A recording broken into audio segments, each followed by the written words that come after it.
Home to some 200,000 abandoned mines, Nevada is a state rich in mining history, minerals, and precious metals.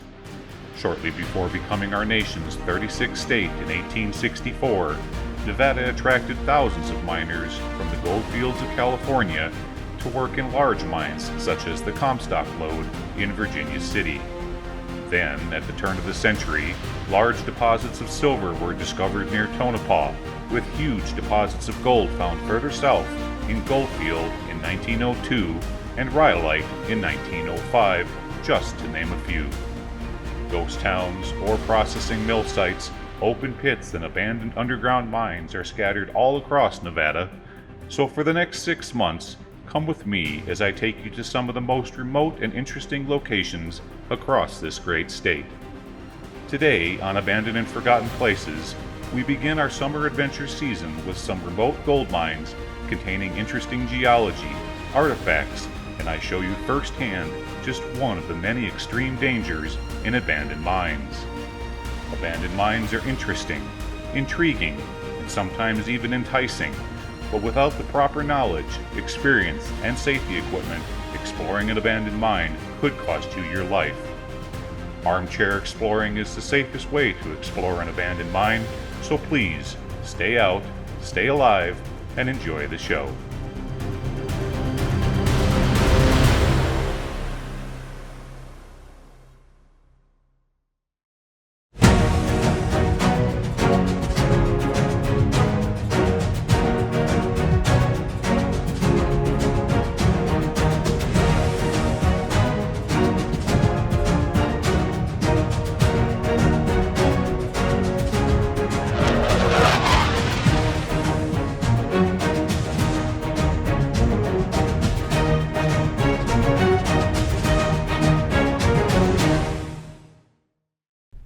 Well, hey everybody, welcome back. Well, before we get started today, I just wanted to take a moment and give a great big thank you and round of applause for my camera person that followed me around for the last few months. You did a fantastic job, and I really do appreciate it. You're awesome. Okay, so where are we? Well, we're in western Nevada. And in this part of Nevada, there's these great big epithermal deposits. Now, what does that mean, epithermal? That means close to the surface. So in this region, there's these high sulfur epithermals that are filled with rhyolite and andesite. Really, really interesting area to explore. And we've got a group of mines behind me here that we're going to take a look at today. So let's get started with this one. At this first site, you can see a wooden ore chute that is long since tipped over on its side. It was used to skid ore down the side of that hill and into dump trucks to be hauled off to a mill for processing. And off to the left there, you can see where they were dumping the waste rock. Now, up above here, you can see where the miners implemented a wishbone-style rail system. That was used so that when they brought the ore out of the mine, they would turn left to dump it down the chute and right for the waste rock to dump it off the side of the hill.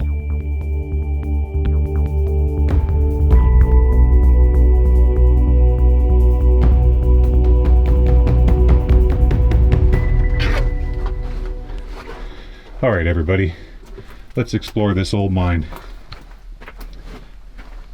Now, the thing about these mines that go into epithermal deposits, they can be really unstable. The porphyry material, such as the rhyolite and andesite, can be really, really crumbly. So we got to pay close attention to the geology in these places to keep ourselves out of trouble. Little drift going off that way, but that's about it. And we'll just keep following the rail here. You'll notice the coloring on the ribs in the back of the mine is a lot different here than down in Arizona, and that's because within these porphyry deposits, these epithermals, they contain a lot of sulfides, and when that's exposed to the air, it makes all these really pretty colors. There's a hibernating bat right there. It's only about 47 degrees outside right now, so I'm going to imagine we're going to be seeing a lot of hibernating bats in these mines.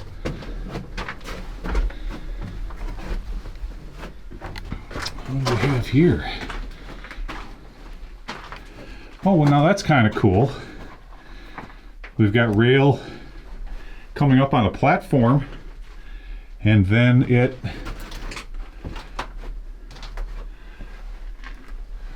goes over there. Okay, well, before we explore that, let's look off to the left here, because we have a little drift going this direction.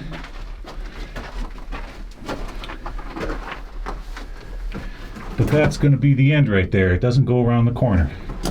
Okay.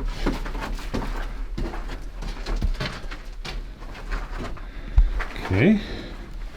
Let's take a look up in here.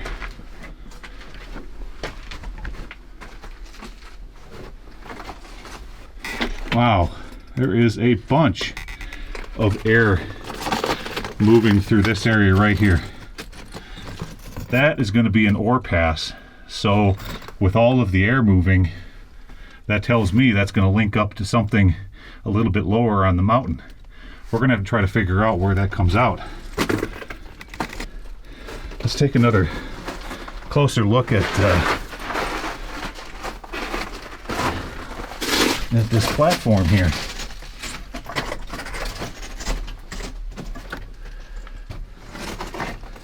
Looks like what they were doing was bringing the ore up on a small ore cart and then dumping it down. They were probably dumping the waste rock down into that ore pass.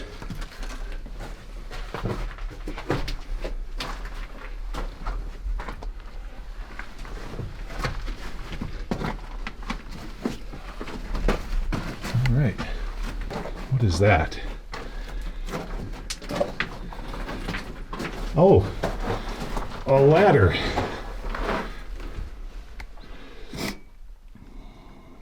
Ladder made out of rebar, so we know that that's not very old. Okay, we'll come back and revisit that in a moment. Let's continue on down this drift.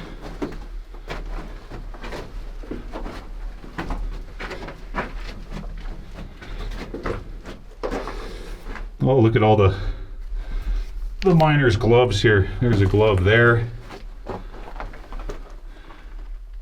Bunch of gloves there. And a drift going off to the left. Okay, we're gonna take a look down that drift first. So you see what they did? They went down the haulage a little bit further, and then once again, you can see the angle of the rock here, and they're probing. Oh, darn, lost my focus there. And they're probing this direction. This is what they're testing right here, between that point and that point. That's your ore body. That's your shear zone, okay? That's the goodness. Okay, let's keep on going. We'll turn around and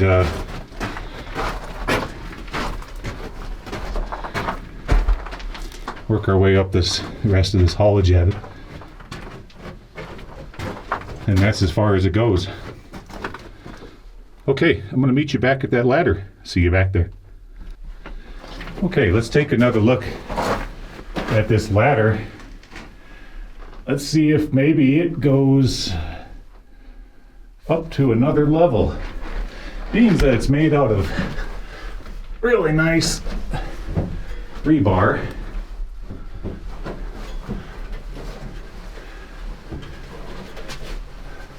I'm sure it'll hold my weight.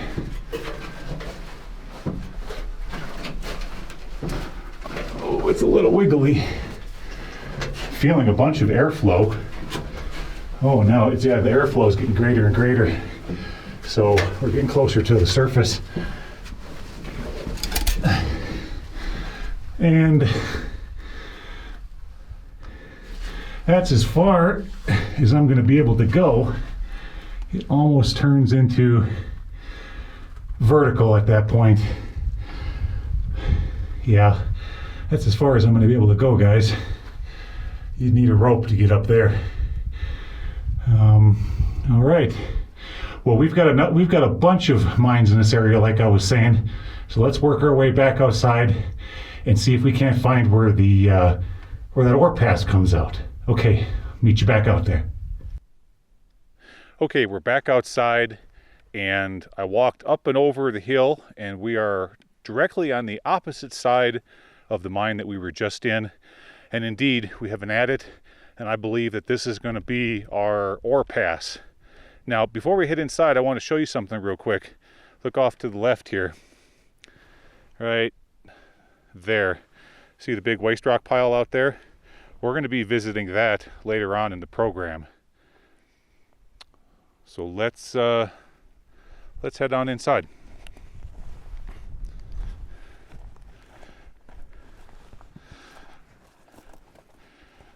First, we got to get ourselves over the welcome fence here. There we go. All right. Maybe. There we go. All right. Oh yeah, I can already feel the air blasting into my face. This is definitely going to be that ore pass. A little bit crumbly through here. Yeah, look at the collapse. See these the shear zones in these porphyry deposits can be really sketchy. We're going to have to be super careful in these mines.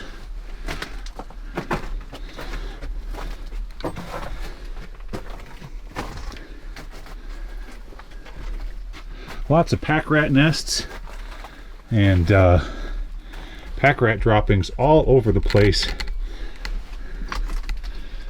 But the one thing that's really nice about Nevada mines is you don't have all the cholla cactus like you do down in Arizona sticking to your shoes and to your ankles. Yep, and the geologists were in this one too. Well, of course, it's all a part of the same mine complex.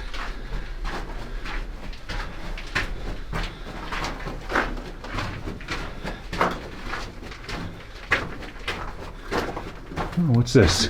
Well, that's interesting. Oh, someone took a kerosene tin, built a handle for it right here. What do we have here? Probably was used to be a can of vegetables. And these here, these are for holding track together. That's for bolting track segments. Okay, let's keep on going.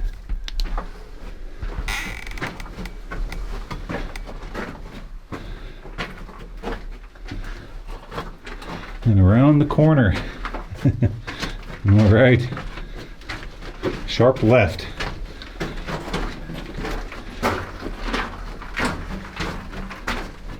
And that's it. We're coming to the end. Oh yeah, see, we've got modern trash. There's a bottle of power steering fluid, some oil, and up there, that's where we just were. I can feel all the air coming out. Okay, I'll meet you guys back outside. See you out there. Okay, so we're back outside, and I'm working my way back to Old Bob, and I found the shaft. This is where the ladder would have come up at. And maybe if I can hop over right here, I'll get you guys a little bit better look at it.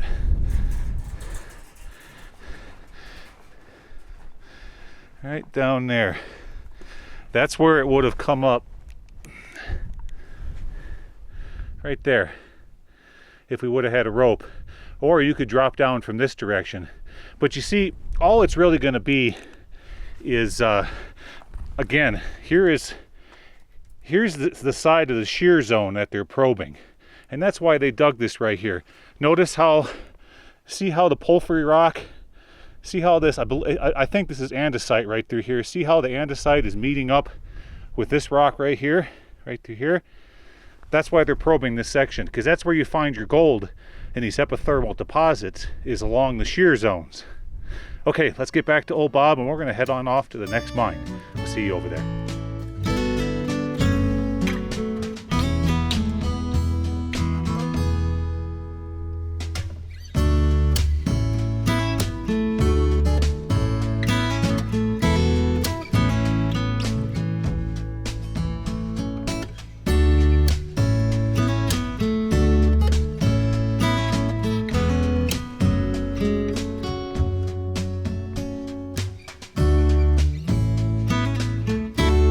Okay, we're back over here to our second mine for the day, and real quick I wanted to reintroduce you guys to Mr. El Magnifico. If you can remember, he tagged along with me on a few mines last summer, and he's going to be tagging along with me again this summer, especially in a couple locations that are going to be super sketchy. I'm going to have him along, and he's going to stay topside for safety reasons, of course. So yeah, let me all introduce you to El Magnifico. Hi. I'm the safety guy. He's the safety guy. That's right. He's going to kind of watch over me and be my mother hen, right? And oh yeah, and this time he has his helmet. All right, so here is our next mine for the day. As you can see, the portal is almost completely collapsed, so let's head on inside there and see what this one's all about. Okay, see you in there. You can see the portal on this one has seen better days. There's a bunch of vent pipes still sticking out, and we've got to work our way around the collapse here, while at the same time watching out for rattlesnakes.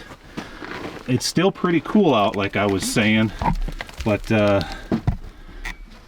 you just never know. You gotta be mindful of this, guys.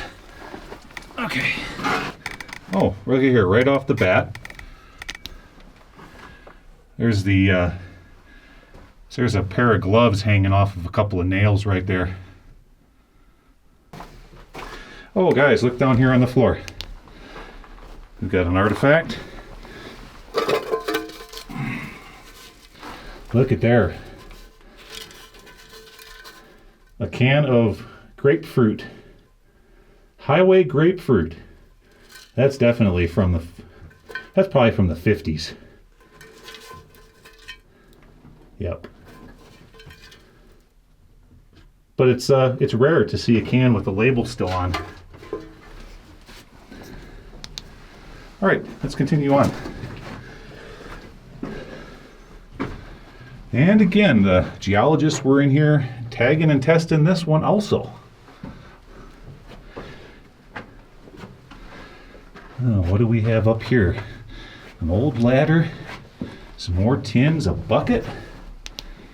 Okay, anything in the bucket? Should I kick the bucket? Probably shouldn't. Now there's a medium-sized carbide tin. That one's in fairly decent shape.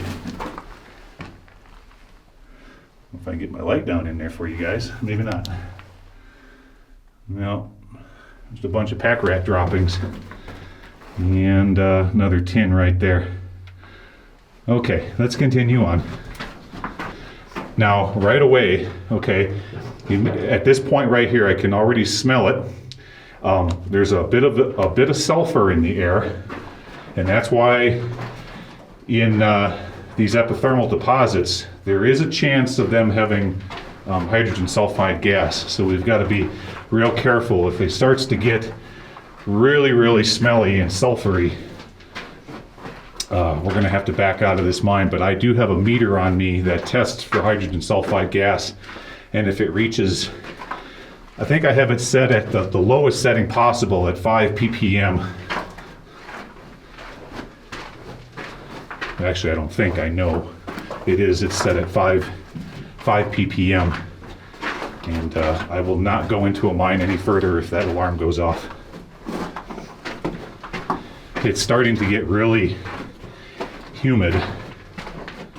And we've got a drift going off to the left with a pack rat nest. And we'll keep going on. Okay. Drift to the left. Actually, the hologeta continues on, and we've got a drift to the right. Let's explore the right one first.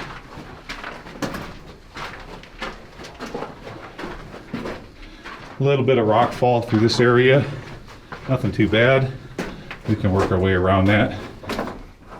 And you can see here all the cross ties leaned up against the ground or against the ribs there. They came in at one point in time, pulled out the track, left the cross ties in here. Okay, and that's going to be the end of this drift. All right, let's head back to the haulage adit. I'll see you over there. So as we're working our way back to the main haulage adit, we've got a couple critters up in here, see? Here we got a little guy right there. And another, oh, we got 3 of them up in here. Look at there. There's another one. Let's see here. Right there and right there. What are you doing, guys, huh?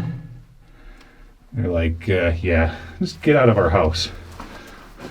Okay, let's head on down the haulage adit. And it just keeps getting mustier and mustier. Probably going to run into an area up here that's being permeated by some groundwater. That's why it's starting to get really humid.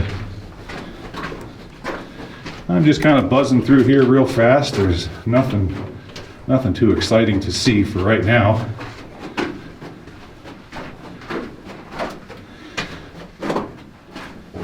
And look at here, I spoke too soon. Okay, so there's the sulfur I was telling you about. See that? And you see how easily that flakes off? You know, if I rub my finger around it and smell it, yep.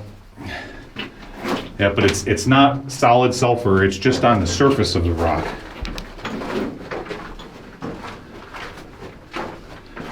But you can clearly smell it up in here.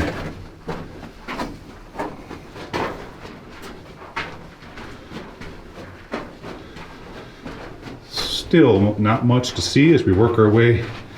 Uh-oh, we're coming into a big collapse. Yes, indeed.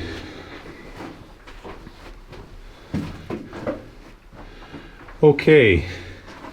Well, the adit continues on that way, but we've got ourselves a really big collapse here. I'm going to shut down for a second and look at this really close to see if it's something that we can get across, and I'll be right back. Okay, guys, before we go through this area, I wanted to point this out to you. What's behind me right here is super dangerous, and this is something that could kill an abandoned mine explorer. And let me explain to you why. First of all, take a look at this rock material. See that rock right there? Now watch this. I can just break it in half. Just like that. Okay, now the reason for that, this is called fault gouge, okay? It's basically a clay-like material. Now there's 2 different types of rock formations, okay? Let me put these back together. You've got this, when the rocks split like this, break up and down, that's called a fault. That's called faulting, all right? But when they move like this across each other, that's called a shear zone. They're shearing against each other. Now what happens is when rocks shear, they can form a layer of clay between them. And that's called gouge, okay? Otherwise known as fault gouge. So what you have in this particular formation right behind me is the rocks faulted, they split apart, but then groundwater permeated in between the two and filled the void up with a clay-like material. And this clay is really, really unstable, okay? So when you're going through a section like this, it probably took maybe 20, 30, 40 years for this much material to fall down into the haulage adit. But nevertheless, there could be large blocks of this stuff above your head. And if it starts to collapse, it can do it in one big push. Or it can just, a big chunk of it, like that chunk or this one right here in front of me, come down on your head, and that's the end of you, okay? Now I'm going to work my way through this, but I'm going to leave my safety guy behind because he knows that I went through this section, and we're going to get on the other side of this. Okay, let's head that direction. Okay, we're going to slowly work our way And we're going to be real quiet because we don't want to get ourselves entombed in this mine. That would be bad. Here's a big section that fell. There we go. Okay. Okay, we're past the dangerous point. Let's continue on.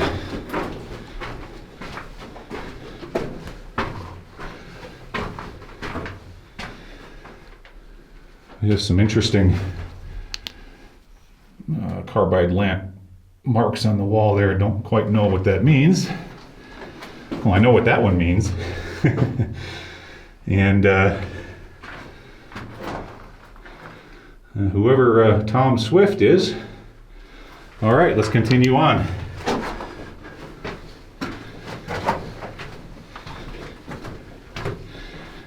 And that is going to be the end of this mine. So we risked our lives for nothing. No, not necessarily. We got to see what's up in the nose of this mine, or up in the face. Okay, guys, well, we're going to work our way back outside and head over to mine number 3 for the day. I'll see you out there.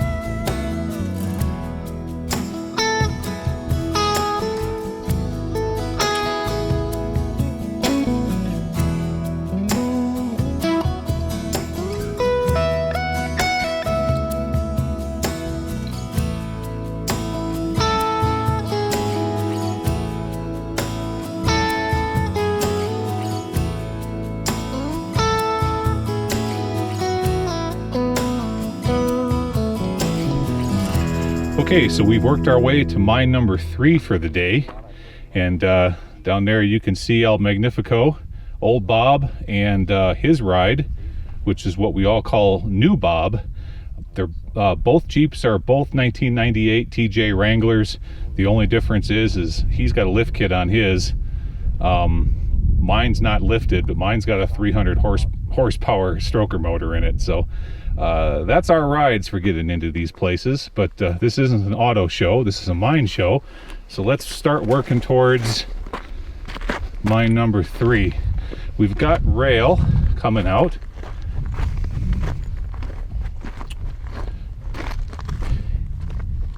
And already I can see the geologic structure that they're going into here.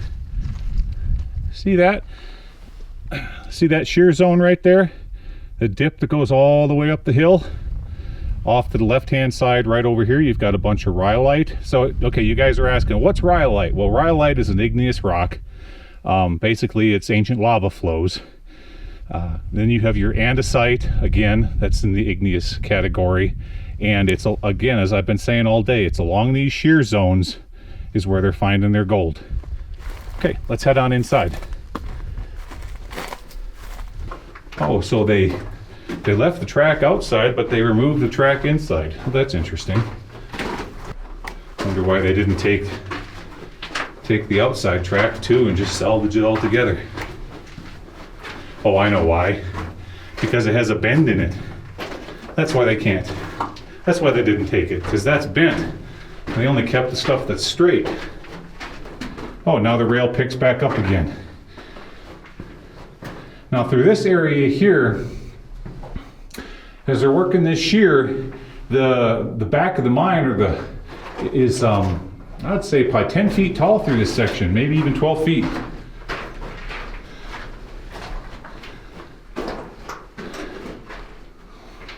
Wow, now it's close to maybe 15 or 20 through this area.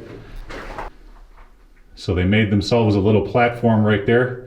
See how they put the two stalls? They put the stalls in side by side, then they ran some stringers between the stalls. That gave them a platform to work on. Oh yeah, and right above my head here, yeah, you can clearly see the andesite that they're going into. Right along the edge of the rhyolite right there. That's where your gold's gonna be, right through here, that section. Okay. Of course, every time I stick my finger in front of the camera, it goes out of focus. All right, let's continue on.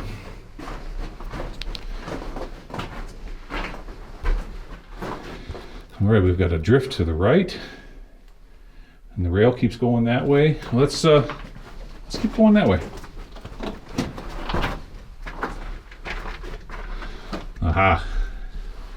Got a critter hole right down here. Something's been digging underneath that, under that cross tie. All right. Yeah, smells like critters up in here. Pack rats. But that's as far as it goes. Okay, let's work our way back to the main haulage at it. All right, continuing on.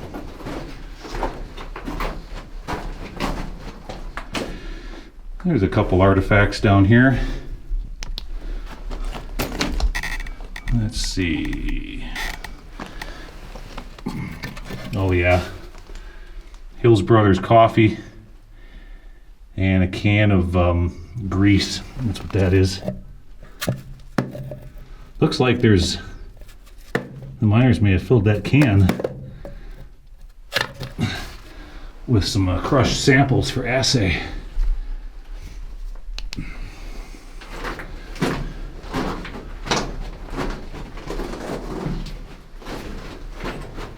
Nice big mine, much bigger than the other two we were in today so far.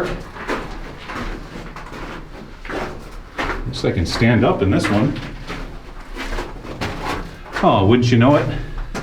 That's going to be the end of this one. Okay guys, well, we've got one more for the day. Let's hop back into old Bob and see what that one's all about. Meet you over there.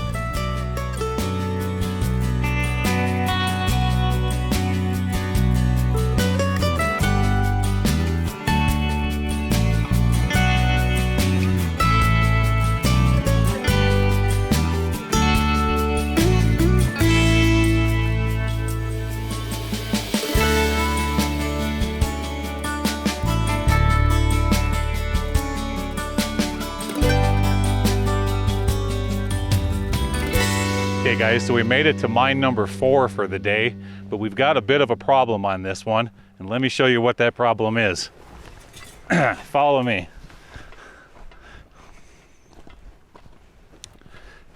So this could have something interesting in it, because when you have an erosion pile of this size, you know, it could probably take, say, 30 years for a pile like this to build up at the portal. But right now, there's only about 6 or 8 inches of space down here. So what I'm going to have to do is I'm going to clear some of this out so I can wiggle my butt down in there and see what we can find. Okay, I'm going to get to digging.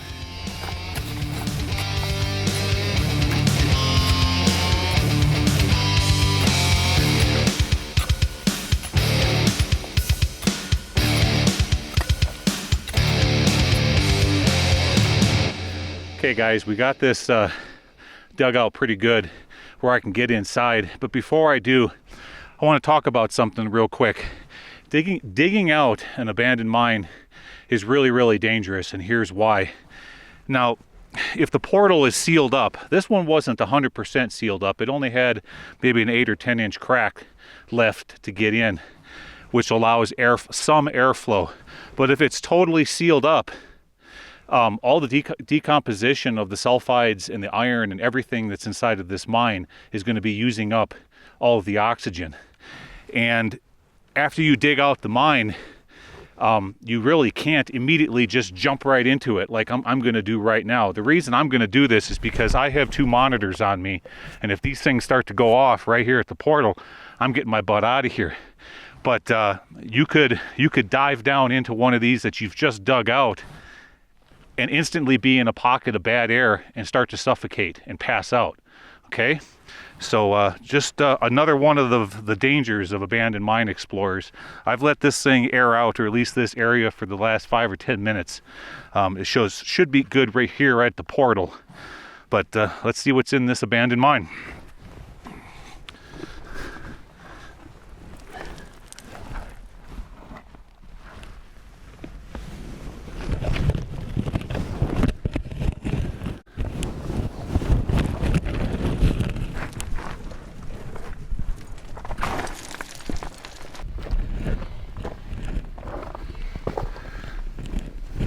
Excellent.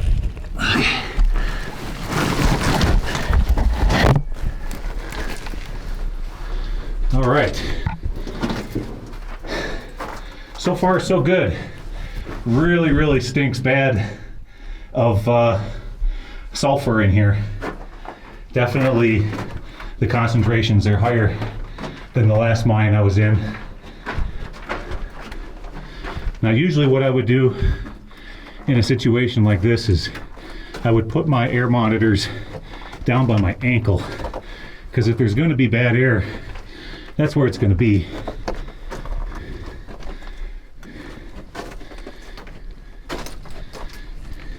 And right now I'm kind of stirring things up as I walk through, if there's any at all.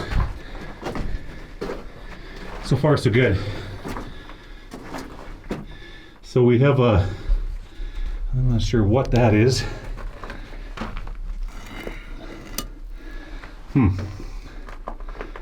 Not quite sure. I've never seen something like that before. All right, but it splits off. Let's go to the right. We're working our way through a whole bunch of andesite. And we've got a pretty big stinky pack rat nest up in here. That's a good sign, because if Mr. Pack Rat's living up in here, he's got air to breathe. And that's as far as this one goes. Okay, let's work our way back to the main haulage at it. Okay, we're back at the main haulage at it. We just came from right over there. Now let's continue on down this way.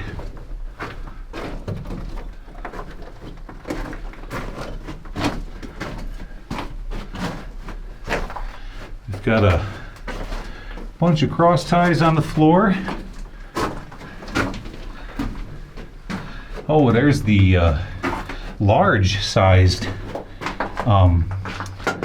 carbide tin right there. And the lid's even on the ground. Check that out. There you go. There. Show you what I'm talking about here. Right there. Okay. It's a good looking carbide tin. And almost looks like it still had a little bit of carbide in the bottom. But now that it's been exposed to air, it ain't no good no more. All right, let's keep on going.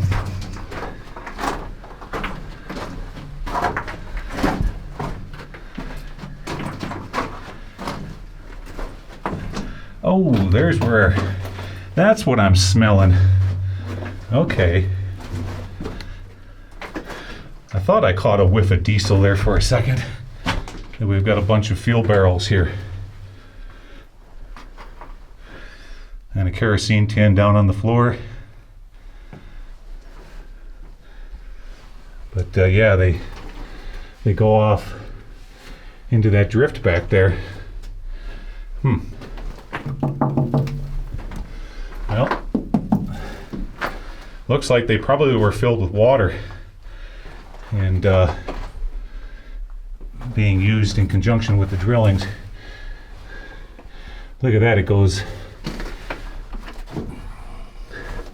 all the way back up in here. Let's see if I can get a better shot for you guys. Oh boy, look at this. If I can get past this area. Wow, what's this? Oh, cool. Okay, let me show you where I'm at, guys. So I'm crawling underneath these barrels right here.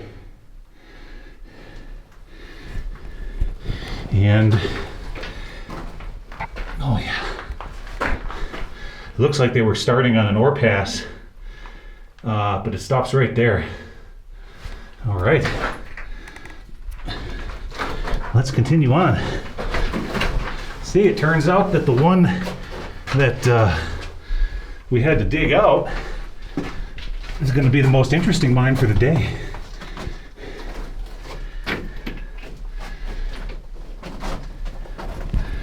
All right, here's a wire spool That's for running blasting wire and det cord, more than likely blasting wire. And you see all those tins on the floor right there?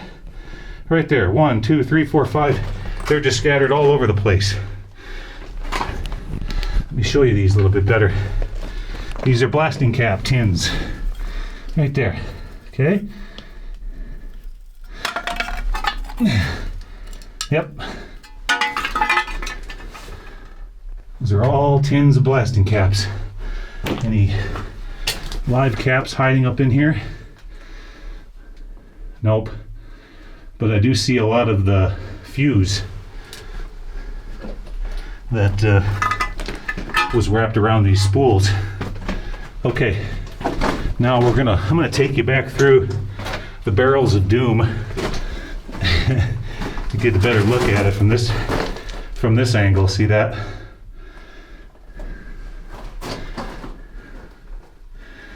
Yeah, more than likely that's water.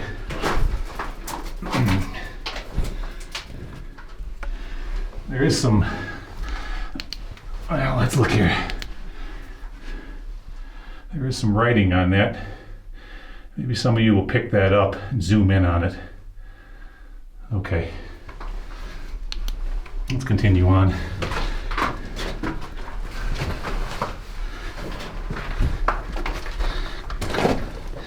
As I slowly, carefully work my way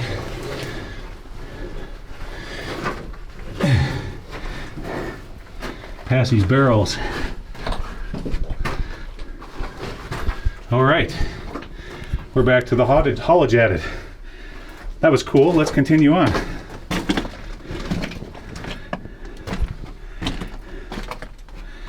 We've got a drift to the left, and look at all the blue azurite scaling on that. That's really cool. That's an indication of copper up in here, you know that? All right.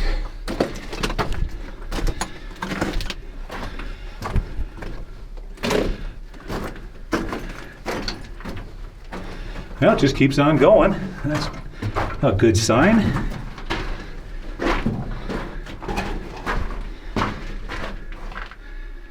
There's a bar or something leaned up against the side there. And another drift. Small one. Let's see what's up in here. Oh yeah, lots of remnants of dynamite boxes. Looks like, yeah, DuPont explosives. The tin up in there. Okay. Let's keep on going.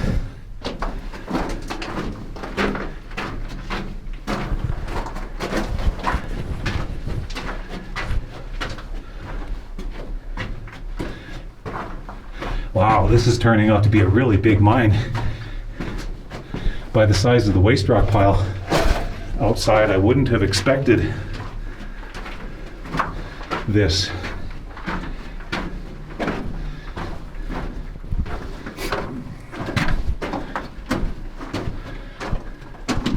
Those miners were a lot shorter back in the day. They didn't make mines for 6-foot fellers like me.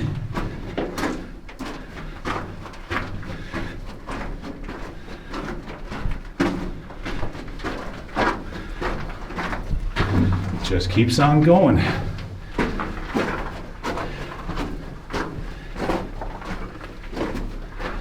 Let's hope it intersects.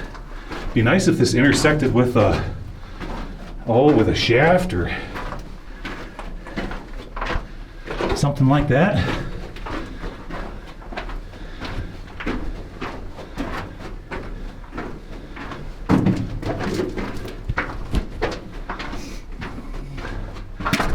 The air is starting to get really muggy. we could very well be getting close to another one of those fault gouge situations.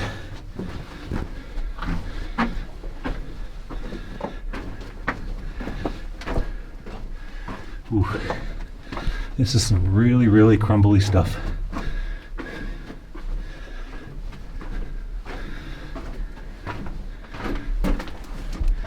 Now, my laser turned on there. Okay. Well, she just keeps on going, guys.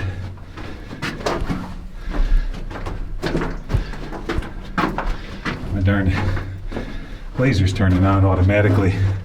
That's what it'll do when the batteries start getting low. Stop that.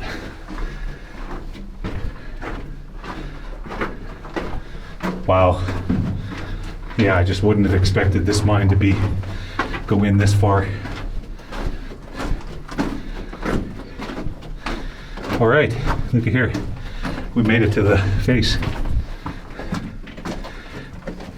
Oh, there's Tom Swift again. And he was up in here in 1972 in January. Well, Tom, hope you're doing okay. Okay, well, what we're going to do is work our way back to that last drift that we didn't explore. So I'll meet you back there. All right, so I worked my way back to that drift that we still have yet to explore, going off this direction. And I just want you guys to know that immediately after yeah, see, there it goes again. Okay. We're going to back out this direction closer to the fuel barrels. There we go. Yeah, that's what I was wanting you guys to know. Immediately after I shut my camera off, when we reached the face of the mine, my O2 meter went off. And it just did it again. So, yeah, what are we at here? We're at 19, we're right at its limit. We're at 19.5. Let's give it a second. Just give it just a moment.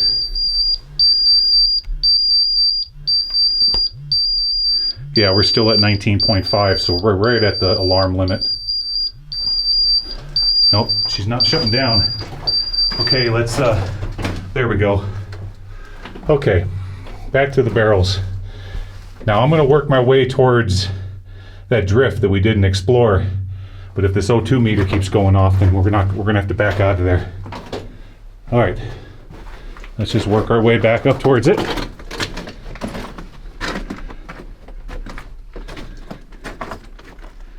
Okay.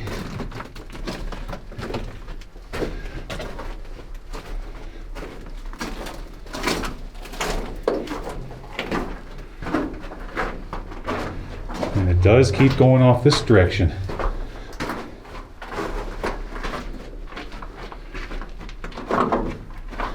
All right.